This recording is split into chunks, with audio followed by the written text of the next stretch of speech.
महेश कोण mobile silent ठेवा आजूबाजूला ना मोबाईल सायलेंट ठेवा।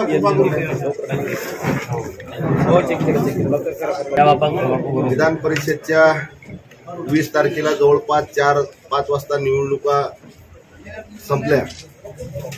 निवडणुका संपल्यानंतर आमचे शिवसेनेचे गटनेते आदरणीय शिंदे साहेब यांनी मला त्यांच्या बंगल्यावर बोलावलं।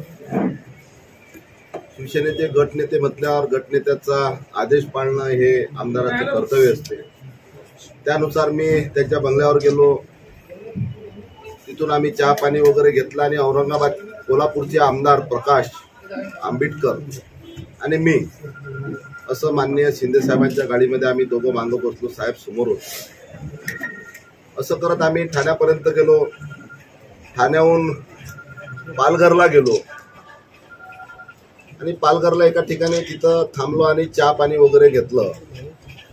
तिथं शिवसेनेचे काही 3 मंत्री सुद्धा आले होते। आमचे शिवसेनेचे राज्यमंत्री शंभूराजे देसाई, अब्दुलजी सत्तारकर आणि भुमरे साहेब। तिथं अशी काही चर्चा झाली। आम्ही गाडीत बसलो आणि सहज मी चहा पिता पिता हा रस्ता कुठे जाते असं तिथल्या स्थानिक लोकांना विचारलं असतं तर हा रस्ता गुजरातकडे जाते। तिथून 100 किलोमीटरची बॉर्डर गुजरातची लागते। पण तिथं पुन्हा आम्ही गाडीत बसलो आणि त्या रस्त्याने निघालो आणि गाडीत पुन्हा बसल्यानंतर जवळपास 20-25 किलोमीटर पुढे गेल्यानंतर एक शंका निर्माण झाली। कारण की गाडीतून साहेबांचे फोन, येणाऱ्यांचे फोन एक शंका निर्माण देत होती आणि मधामध्ये ट्रॅफिक जाम झाल्यानंतर एक आमदार उतरला आणि त्यांनी सांगितलं की उस्मानाबादचे कैलास आमदार आहेत, ते पथून गाडीमधून पळाले। म्हणून मला सुद्धा शंका निर्माण झाली, कैलास पळाला म्हणजे काहीतरी गडबड आहे। तरी मी साहेबांच्या गाडीत होतो। मी आणि प्रकाश आम्ही 3 जण सोबत मधामध्ये होतो। मग कालात समोर 20-25 किलोमीटर गेल्यानंतर कोल्हापूरचे आमदार प्रकाश त्यांना ते दुसऱ्या गाडीमध्ये बसले आणि आमच्या गाडीत अब्दुल सत्तारजी आणि भुमरे साहेब असे आम्ही 3 जण त्या गाडीमध्ये बसलो आणि गुजरातच्या रस्त्याने आम्ही निघालो। आणि मनामध्ये क्लिअर झालं की आपल्याला गुजरातला नेत आहे। गुजरातला गेल्यानंतर एका हॉटेलवर 5 स्टार हॉटेलवर आम्ही तिथं गेलो आणि तिथलं वातावरण पाहिल्याबरोबर तिथं 250-300 पोलिसांचा ताफा होता। IPS अधिकारी होतं। असं जसं काही एखाद्या छावणीचं रूप, बॉर्डरवर जसं रूप असते तसं रूप तिथं आलं होतं। म्हटलं हा एवढा मोठा बंदोबस्त कशासाठी, एवढं मोठं पोलिसांचं रूप कशासाठी। तिथं उतरल्यानंतर आम्ही हॉटेलला गेलो। हॉटेलला गेल्यावर काही भारतीय जनता पार्टीचे नेते मंडळी सुद्धा तिथं होते। मोहित कंबोज नावाचा जो नेहमी टीव्हीवर बघितला तो तिथं सुरतला हॉटेलवर सुद्धा बघितला होता आणि आज सुरतहून गुवाहाटीला ज्या प्लेनमध्ये सुद्धा मोहित कंबोज नावाचा व्यक्ती आज सोबत होता। आमदार बुलढाण्याचे आमदार संजय कुटे पण होते आणि एक चव्हाण मुंबईच्या साईडला कुठला कल्याणचे वगैरे चव्हाण आमदार आहेत ते सुद्धा त्या हॉटेलवर होते। निश्चितपणे त्यावेळेस वाटलं की भारतीय जनता पार्टीनं कोणीतरी आपल्या साहेबांना हाताखाली धरून, शिंदे साहेबांना हाताखाली धरून काहीतरी मोठं षड्यंत्र रचलं असं तिथं चित्र स्पष्ट झालं। आणि त्यानंतर मी तिथून जाण्यासाठी साहेबांना विनंती केली की साहेब मी इथं राहू शकत नाही, मला जायचं आहे। तिथं थोडंसं पोलीस बाहेर निघू देत नव्हते। पोलिसांसंग वाद झाला। वादावादात जवळपास 12:30चा टाइम झाला। 12:30-1 वाजला। पोलिसांसंग वाद निर्माण झाला आणि वादामधून मी तिथून निघालो। अक्षरशः पळ काढला। पण रस्त्याने जवळपास 4-5 किलोमीटर चालत असताना माझी मोबाईलची बॅटरी अत्यंत लो झाली होती। कारण की व्हॉट्सअपवर आपण जर नेट बघितलं कुठं रेल्वे स्टेशन आहे, कुठं काय आहे ते सुद्धा मला पाहता येत नव्हतं। कारण की मोबाईल जर चालू केला तर आपल्याला कोणाशी संपर्क करायचा असेल तर तो सुद्धा आपल्याला करता येत नव्हता। पण जवळपास रस्त्यांनी मी असंच रस्त्याने पैदल चालत होतो। माझ्या मागं जवळपास 30-40 पोलिसांचा ताफा, 5-6 गाड्यांचा ताफा, माझ्या मागं मी पुढे, ते माझ्या मागं मी पुढे, असं परत करत एका चौकामध्ये आलो। जैन नावाचं मंदिर विद्यालय, एडी जैन असं एक तिथं विद्यालय होतं. त्या विद्यालयाचा फोटो मी माझ्या पीएला सुद्धा पाठवला, वर साहेबांना सुद्धा पाठवला की मी ह्या लोकेशनवर माझी बॅटरी डाऊन होऊन राहिली, मला कोणाला तरी इथं घ्यायला पाठवा. तर साहेबांनी गाडीची व्यवस्था केली.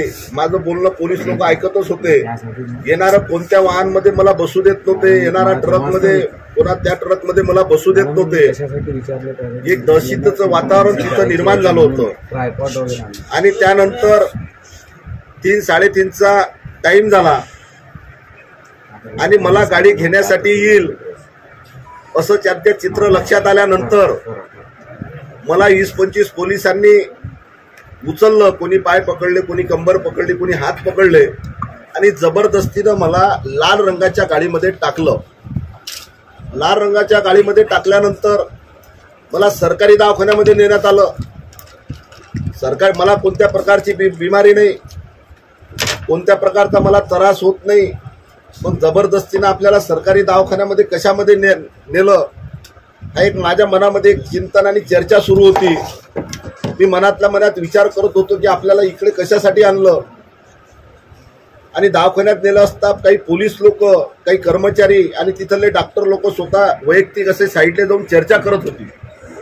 चर्चा करत असताना माझ्या मनामध्ये शंका झाली की जबरदस्तीनं काहीतरी आपला घातपात करण्याच्या बेतामध्ये दिसतात. नंतर डॉक्टर आले. मी डॉक्टरांना विनंती केली की मला काहीच झालं नाही, दुसरे पेशंट आहेत त्यांची तुम्ही आपण व्यवस्था करा, त्यांची देखभाल करा, मला कोणत्या प्रकारचा त्रास नाही. तर एक डॉक्टर म्हणाले की तुम्हाला अटॅक आलेला आहे, तुमच्या डोक्यावर घाम आलेला आहे. म्हटलं मला अटॅकही आलेला नाही, मला घामही आलेला नाही. कदाचित अटॅकच्या माध्यमातून काहीतरी माझ्या शरीराला इजा पोचवण्याचं षडयंत्र, काहीतरी माझा घातपात करण्याचं त्याचं षडयंत्र असावं असं माझ्या तेव्हा निदर्शनात आलं. जवळपास 3:30 वाजतापासून तर 6:30 वाजेपर्यंत मी त्यांना माझ्या शरीराला, त्यांना कोणत्या डॉक्टरांना म्हणा, पोलिसांना म्हणा, हात लावू दिला नाही. ते जबरदस्तीने लावण्याचा प्रयत्न करत होते. मी त्यांच्याशी संघर्ष करत होतो, त्यांच्याशी वाद निर्माण करत होतो की माझ्या अंगाला हात लावायचा नाही, माझा तुमच्यावर विश्वास नाही, मला तुमच्या इथली कोणती औषधी गोळ्या कोणत्याच पाहिजे नाही, माझा तुमच्यावर विश्वास नाही. 6:30च्या दरम्यान 20 जणांनी मला, कोणी कंबर पकडली, कोणी पाय पकडले, कोणी हात पकडले, एखादी मान पकडली, असे 15-20 जणांनी मला पकडलं आणि एका जणांनी माझ्या खांद्यामध्ये सुई एकदम टोचली. जशी आपण ढोराला टोचतो अशा पद्धतीनं 15-20 जणांना पकडून माझ्या खांद्यामध्ये सुई टोचली. तिथं जर आपण फुटेजही काढले तर त्या हॉस्पिटलच्या आजरोधी सुद्धा फुटेज निघतात. अरे मला काही झालं तर तुम्ही अशा पद्धतीनं काय इंजेक्शन देता, अशा पद्धतीनं मला ट्रीटमेंट का देता, एवढी काळजी तुम्हाला काय पडली माझी. माझ्या लक्षात आलं की माझा मग त्यांनी अटॅक आला असं वातावरण निर्माण करून अटॅकच्या नावाखाली माझा घातपात करण्याचं षडयंत्र गुजरातच्या सरकारचं, तिथल्या स्थानिक प्रशासनाचं, शासनाचं होतं. परंतु तुमच्या सर्वांच्या आशीर्वादाने, देवाच्या आशीर्वादाने मी सुखरूप परत निघालो.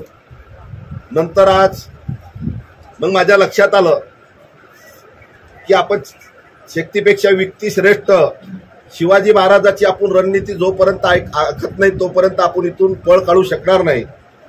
पण मी थोडीशी मवाळ भूमिका घेऊन, तुम्ही म्हणता तशा पद्धतीने वागतो, अशा पद्धतीने भूमिका घेऊन मग आम्ही तिथून गुवाहाटीला निघालो. आणि गुवाहाटीवरून ज्या पद्धतीनं छत्रपती शिवाजी महाराजांनी आग्र्याहून सुखरूप सुटका केली, त्याच पद्धतीनं आज मी गुवाहाटीहून सुखरूपपणे आज महाराष्ट्रामध्ये, आज अकोल्यामध्ये पोहोचलो. त्या ठिकाणी मोहित कंबोज गाडीमध्ये होते, त्या ठिकाणी संजय कुटे सुद्धा होते, जवान आमदार सुद्धा होते.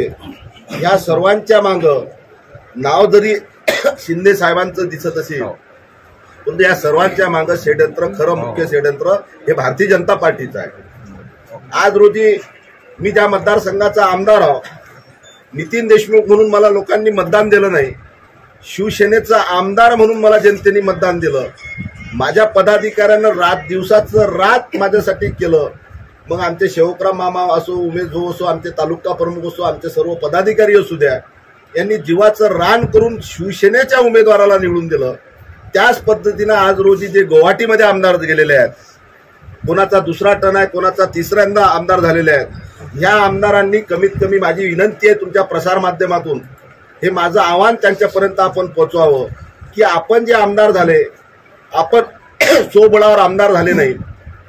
आपल्या मागं उद्धव साहेबांचा आशीर्वाद होता, आपल्या मागं बाळासाहेबांचा आशीर्वाद होता. आपल्याला आपल्या मतदारसंघातली शिवसैनिकांनी आपल्यासाठी जे जीवाचं रान केलं, आपल्या मतदारसंघातील पदाधिकाऱ्यांना आपल्यासाठी रात दिवस एक केला. ज्या मतदारांनी शिवसेनेचा उमेदवार म्हणून तुम्हाला निवडून दिलं, त्या मतदाराचा, त्या पदाधिकाराचा आपण आदर करावा आणि आपल्या मतदारसंघातला भविष्याचा विचार करावा आणि भविष्याचा सर्व विचार करून तुम्ही पुन्हा परत यावं, एवढं मी सर्व त्या आमदारांना विनंती करतो. आज तुम्ही गेलात, उद्या संपून जासाल. शिंदे साहेबांसोबत आमदार जातील, शिवसैनिक जाणार नाही, मतदार जाणार नाही. आमदार गेला म्हणून पक्ष संपत नसतो. पक्ष हा कार्यकर्त्यावर अवलंबून असतो, पक्ष हा पदाधिकाऱ्यावर उभा असतो. पक्ष हा इथं जमलेला कार्यकर्त्यावर आहे. कार्यकर्ता हा पक्षाने दिलेल्या उमेदवाराला निवडून देतो. त्या आमदारांची जर ताकद तिथं असती तर ते इंडिपेंडंट लढले असते. तरी सर्व आमदारांना, माझी शिंदे साहेबांना सुद्धा विनंती आहे की आपण परत येसाल आणि आमदार लोक सुद्धा परत येतील. कारण की त्यांनी आपल्या मतदारसंघातला विचार करावा, कार्यकर्त्यांचा विचार करावा, आपल्या भविष्याच्या राजकारणाचा विचार करावा. ज्या बाळासाहेबांच्या नावावर आपण मोठं झाले, त्या बाळासाहेबांच्या पुत्र म्हणजे आदरणीय उद्धव साहेब आज महाराष्ट्राचे मुख्यमंत्री आहेत. एकीकडे वातावरण निर्माण केले जाते की उद्धव साहेबांनी कामं केले नाहीत, दुसरीकडे प्रसार माध्यमाच्या सर्वेमध्ये देशामध्ये 1 नंबरचे मुख्यमंत्री म्हणून उद्धव साहेब आहे. चुकीच्या पद्धतीनं प्रचार करण्यात षडयंत्र भारतीय जनता पार्टीचं आहे. मग भारतीय जनता पार्टी काही त्याच्यामध्ये बरेच असे आमदार आहेत की ज्यांना ईडीच्या कारवायापायी दबावाच्या मुळे ते बळी पडलेले आहेत. आमच्या मुंबईच्या यशोमतीताई जाधव आहेत, त्यांच्यावर ईडीची कारवाईच्या धाकारात ते सुद्धा तिथं गेले. यामिनी जाधव, आदरणीय सरनाईक साहेब सुद्धा आहेत, निष्ठावान शिवसैनिक आहेत, पण ईडीचं प्रेशर आहे. अशा बरेच नेत्यावर या ईडीचा दबाव टाकून महाराष्ट्रातलं सरकार अस्थिर करण्याचा प्रयत्न भारतीय जनता पार्टी करत आहे. भारतीय जनता पार्टीमध्ये धमक असेल तर निवडणुका लावून दाखवा, जनतेसमोर या. खऱ्या अर्थानं जनतेची ताकद तुम्हाला कळेल आणि खऱ्या अर्थानं जर आज माझी इच्छा आज निवडणुका लागल्या पाहिजेत आणि खरं रूप जनतेनं भारतीय जनता पार्टीला दाखवायला पाहिजे. खऱ्या अर्थानं तेव्हा रूप बाहेर येईल. म्हणून माझी सर्व आमदारांना विनंती आहे या प्रसार माध्यमातून की सर्व आमदारांनी, शिंदे साहेबांनी सुद्धा परत यावं. कारण की आदरणीय शिंदे साहेब जिल्हा प्रमुख होते, आमदार झाले, नेते झाले, मंत्री झाले. पक्षांनी त्यांना भरपूर दिलं, पक्षासाठी त्यांनी बी भरपूर मेहनत घेतली. शिंदे साहेबांनी आमदार म्हणून आम्हाला खूप प्रेम दिलं, परंतु पक्षांनी बी त्यांना दिलं. हे प्रेम एका कुटुंबात राहत असताना एकामेकाला प्रेम दिलं, त्याचा कधी मोबदल्यात ते प्रेम कधी गिनल्या जात नसते. म्हणून सर्व आमदारांना माझी विनंती आहे की आपण कृपा करून उद्धव साहेबांचा विचार करा, शिवसैनिकाचा विचार करा, आपल्या मतदारसंघाच्या कार्यकर्त्यांचा विचार करा. आपल्या मतदारसंघातल्या ज्या जनतेने तुम्हाला शिवसेनेचा उमेदवार म्हणून निवडून दिलं त्यांचा विचार करा आणि निश्चितपणे परत याल हीच मी सर्वांकडून त्यांची अपेक्षा करतो. आदरणीय मला आमचे बच्चूभाऊ कडू सुद्धा तिथं भेटले. बच्चूभाऊंनी सांगितलं की उद्धव साहेबांसारखा मुख्यमंत्री एकदम चांगले माणसं आहेत, उद्धव साहेबांनी असं व्हायला पाहिजेत नाही, असं करायला पाहिजेत नाही. त्यांची सुद्धा प्रतिक्रिया त्यांनी माझ्याजवळ व्यक्त केली की जे काय उरायलं चुकीचं उरायलं. म्हणजे निश्चितपणे ज्या पद्धतीनं मी निसटलो त्याच पद्धतीनं सुद्धा आपल्या जिल्ह्याचे पालकमंत्री बच्चूभाऊ सुद्धा परत येतील आणि ते सुद्धा उद्धव साहेबांच्या पाठीशी खंबीरपणे उभे राहतील. एवढंच. बापू एक तुम्ही सही केलेली आहे का कोणत्या काय होती आणि एवढे जर तुमचं हे असताना कोणत्या प्रकारची त्याच्यावर सही सुद्धा केली नाही, माझी त्याच्यावर कोणत्या प्रकारची सिग्नेचर सुद्धा नाही. आता मला श्याम टीव्ही मधूनही फोन आला होता, त्यांनी मला दाखवलं की तुमची सही आहे म्हणून. पण माझं अकाउंट तपासलं असता म्हणजे बँकेचं असो का निवडणुकीचा फॉर्म असो, माझी इंग्लिशमध्ये सही आहे, ती मराठीत सही मला दिसते. व्हिडिओमध्ये दुसरं काय असेल, मी सही नाही माहिती, दुसरं काही विषय असेल. तुम्ही गुवाहाटीहून जेव्हा निघाले, माझ्यावर सही करण्यासाठी कोणता दबाव आला नाही. मी कोणत्या प्रकारची सही सुद्धा मारली नाही, माझी ते सिग्नेचर सुद्धा नाही. ज्या पद्धतीनं माझी सही दर्शवल्या जाते अशा पद्धतीनं अनेक आमदाराच्या सुद्धा सह्या दर्शवल्या दाखवू शकतात असा एक संभ्रम मला तुमच्या तुम्ही जाणून बुजून तर मराठी सिग्नेचर नाही बसमध्ये सिग्नेचर कोणी जाणून बुजून दुसरी गनिमिक आवाज जो म्हणत होता तुम्ही, तो गनिमिक आवाज आहे. मग ती सही गनिमिक आवाज म्हणजे परत याचा नाही गनिमिक सही आवाज. तुम्ही नाही म्हणता. नाही, सही माझीच नाही, माझी सही इंग्लिशमध्ये आहे. ती मराठीत कोणीतरी कदाचित त्यांना माहित असेल की मराठीत मारतो कोणी म्हणून माझी मराठीत मारतो म्हणून त्यांनी मारून दिली. आपल्याला मारहाण झाली. एकनाथ शिंदेंनी असं म्हटलेलं आहे त्याच्यामध्ये की जर देशमुखांना आम्ही जर दाबून ठरलं असेल, बळजबरीने आणलं असतं तर त्यांना सोडायला आम्ही 2 माणसं पाठवले नसते. तर 2 माणसं कोण आहेत? मी तुम्हाला तेच सांगितलं, छत्रपती शिवाजी महाराजांची रणनीती मला आखा लागली आणि महाराजांच्या विचाराचं रूप घेऊन मला परत यावं लागलं. नाही, पण ती 2 माणसं कोण आहे तुम्हाला सोडायला मी तिथे? छत्रपती शिवाजी महाराजांच्या गनिमी काव्यानं इथं परत आलो. म्हणजे ती माणसं तुमची होती. सोडायला आली की नाही 2 जण? महाराजांना सोडायला मी महाराज जेव्हा आग्र्यातून सुटले तेव्हा औरंगजेबाच्या सैन्यानेच त्यांना बाहेर काढलं होतं. त्यांच्या सैन्याने तुम्हाला बाहेर काढलं असं म्हणणं. तशा पद्धतीने तुम्ही म्हणून जा. तुमच्यासोबत जे इतर आमदार होते त्यांची काय मनस्थिती? बरेच आमदारांची मनस्थिती नाही आहे.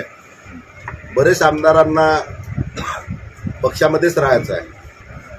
त्याच्यातले प्रकाश, कोल्हापूरचे प्रकाश आंबेडकर जे आमदार आहेत ते माझ्या पहिले सुद्धा तिथून पळून गेले होते सुरतवरून. मी तिथं असताना प्रकाश गेला अशी चर्चा सुद्धा तिथे झाली होती. नंतर मला ते दुसऱ्या दिवशी भेटले, म्हटलं प्रकाश भाऊ तुम्ही गेले होते म्हणे. मी 80 किलोमीटर गेलो होतो. 80 किलोमीटरहून मला या गुजरातच्या पोलिसांनी पकडून आणलं. बरं बापू, तुम्ही आता पूर्ण घटनाक्रम सांगितला. अशा पद्धतीनं तुम्हाला दबावात आणण्यात आलं, पोलीस तुमच्या मागं लागले, पोलिसांनी तुम्हाला जबरदस्ती परत नेलं, डॉक्टरांनी इंजेक्शन दिलं. हा जो सगळा प्रकार झाला याच्या विरोधात तुम्ही पोलिसात तक्रार देणार आहात? निश्चितपणे उद्या मी आज मुंबईला चाललो. पक्षप्रमुखांची, आमच्या नेतेमंडळाची संपूर्ण चर्चा करून पुढील निर्णय योग्य तो घेऊ. तुमची काय मुख्यमंत्र्यांची चर्चा झाली होती? कोणतरी माझी चर्चा झाली, मी पोहोचलो. बापू, पण व्हिडिओ तुम्ही ते नाकारलं, पण व्हिडिओमध्ये स्पष्ट दिसतं तुम्ही त्याच्यावर तरी सही करता म्हणून तो व्हिडिओ सिग्नेचर नव्हता करत तर काय करत होता व्हिडिओमध्ये? जे कोणी माझा रूप, आजकाल तर तुमच्या एका चेहऱ्याचे 10 चेहरे आपण उभे करू शकतो. एका चेहऱ्याचे 10 आपण पिक्चर मध्ये पाहतो, डबल रोल असते, तिबर रोल असते. कोणी शूटिंग काही केली डम्पिंग ते मला माहिती. म्हणजे तो व्हिडिओ तुम्ही नाही असं म्हणणं? बिलकुल सिग्नेचर माझी नाही म्हणजे मी तो नाही आहे. मला एक विचारायचं की तुम्ही पोलीस तक्रार करणार सर्व तुम्ही म्हणलं जीवे मारण्याचा प्रयत्न झाला, याची पोलीस तक्रार करणार? सर्व घटनेची मी माननीय आमचे मुख्यमंत्री पक्षप्रमुख उद्धव साहेबांजवळ याची चर्चा करण्यासाठी आज मुंबईला जाणारच आहोत. त्यांच्याशी चर्चा करील आणि पुढील निर्णय निश्चितपणे पोलीस तक्रार करणार आहे. निश्चितपणे पक्षप्रमुखाची चर्चा घेऊन निश्चितपणे ज्या पद्धतीनं गुजरातच्या प्रशासनानं माझ्यासोबत हे केलं, ते तिथे दवाखान्याचे जर फुटेज काढले तर त्याची सगळी वस्तुस्थिती आणि चौकातले जर फुटेज काढले, त्या हॉटेलचे जर फुटेज काढले तर वस्तुस्थिती मराठी माणसाच्या लक्षात येईल की मराठी माणसावर कशा पद्धतीनं अन्याय गुजरातमध्ये चालतो. बापू, तुम्हाला मारहाण झाली आणि गन दाखवल्याची एक चर्चा आहे, बोललं जात होतं, त्याच्यात किती तथ्य? मग नाही, मला गन वगैरे दाखवण्यात नाही आली, मारहाण वगैरे तशी लटापटी झाली, परंतु पक्षाच्या कार्यकर्त्याकडून कोणाकडून असं नाही झालं. ही जे काय झालं तिथल्या स्थानिक लोकांकडून झालेले. कोण असतील ते? कोणावर आरोप आहे तुमचा? ते भारतीय जनता पार्टीचे पदाधिकारी आहेत आणि तिथलं प्रशासन आहे. बरं, एवढं सर्व होत असताना तुम्ही शिंदे साहेबांनी अशी कल्पना दिली का कशा पद्धतीने तुमच्यासोबत करत? त्यांची काय प्रतिक्रिया होती याच्यावर?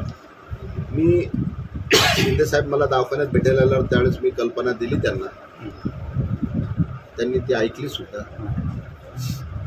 तुमच्यावर अत्याचार म्हणजे तुम्हाला तुमच्यावर प्रेशराईज करून तुम्हाला हे सर्व घडवून आणलं, म्हणजे शिंदे साहेबांची लोकसंमती होती का याला? ते मी सांगू शकतो. गुवाहाटीवरून जे नागपूरला तुम्हाला सोडायला आले होते 2 जण, ते कोण होते? हो, आहे. त्यात तुम्हाला पहिलेच सांगितलं की छत्रपती शिवाजी महाराजांची रणनीती आपण मला यावं लागलं. शिवाजी महाराजांना शिवाजी महाराजांना भी तुम्ही चार्टर प्लेन आला स्पेशल बाहेर काढलो. प्लेन कोणाचं होतं ते? प्लेनची व्यवस्था कोणी केली? मुझे बोलिए कि गुजरात में जो हुआ, सूरत में जो हुआ, इतने मारपीट के बाद में भी तुम गुवाहाटी कैसे पहुंचे? तुमको शक हुआ था? गुवाहाटी तो मैं सबका हिदायत के साथ में पहुंचा हूँ, सब हिदायत के साथ में मैं पहुंचा हूँ. नहीं, मुझे बोलो कि जब तुमको ये पता चल गया था कि यहाँ कुछ तो भी प्रॉब्लम है या गलत काम हो रहा है, तो आपने सूरत से सीधा अकोला या मुंबई आना था? उसी टाइम मैंने सोचा कि अपने को कहाँ से कैसा जाने का है. मतलब जब तक अपन छत्रपति महाराज की रणनीति आंकते नहीं, कैसा पलायन करने का, कहाँ से जाने का, वो हिसाब से मैंने वैसा जैसा मौका मिला वैसा निकला. हॅलो, तुम्ही ज्या विमानानं आले ते विमान कोणचं होतं? कैसा है, कभी कभी भगवान के रूप में कोई भी सामने आ जाता है और वो मदद कर देता है. बापू, तुम्ही गुवाहाटीहून इथपर्यंत कसे आले आणि जे विमान तुम्ही कशाला म्हणजे कोणत्या विमानानं आले त्याची तिकीट मग कोण काढून दिली? एखादा व्यक्ती देवाच्या रूपात येते आणि मदत करते. जसं मंदिरामध्ये आपण गुप्तदान टाकतो, ते दान सांगितल्या नसते जात, तशी पुन्हा केलेली मदत ही सांगितल्या. नाही, तो देव कोण आहे मग? नाही, तो शिवसैनिक आहे का? देव शिवसैनिक आहे? उद्धव साहेबांचा मावळा आहे का? कोण आहे तो? निश्चितपणे त्याचं प्रेम महाविकास आघाडीवर असेल. सर, तुम्हाला तिथून जाऊ द्यायला त्यांनी कशी परवानगी दिली? एकनाथ शिंदेने तुम्हाला परवानगी कशी काय दिली इकडे? मी तुम्हाला पहिले सांगितलं की छत्रपती शिवाजी महाराजांची रणनीती आखून मला इथं म्हणजे पोहोचवला. तुम्ही पळून आले का तिथून गुवाहाटीवरून? आता पडून म्हणा तुम्ही काय व्यक्तीनं आलो, इथं पोहोचलो, सुखरूप पोहोचलो. नाही, तुम्ही ज्या विमानानं आले नागपूरपर्यंत कोणतं विमान होतं? ते चार्टर प्लेन होतं. Chartered plane. कोण व्यवस्था केली? ते दान पक्षाने- गुप्तदान टाकतात. हा. जसं गुप्तदान टाकतो आपण त्याचं नाव लीक करत नाही.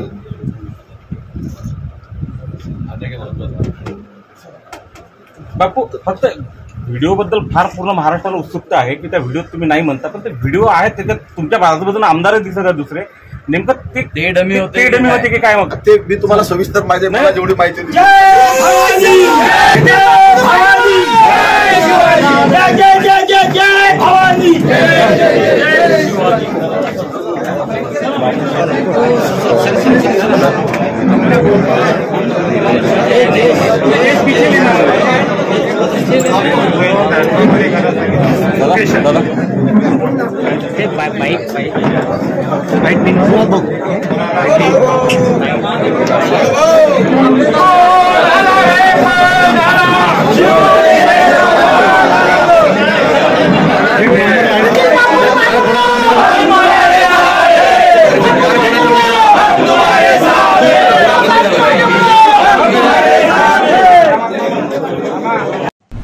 जिल्ह्यातील सत्यलढाच्या महत्त्वपूर्ण घडामोडी पाहण्यासाठी आपले Satyaladha YouTube news channel subscribe करा, बेल आयकॉनला क्लिक करा आणि रहा सदैव अपडेट.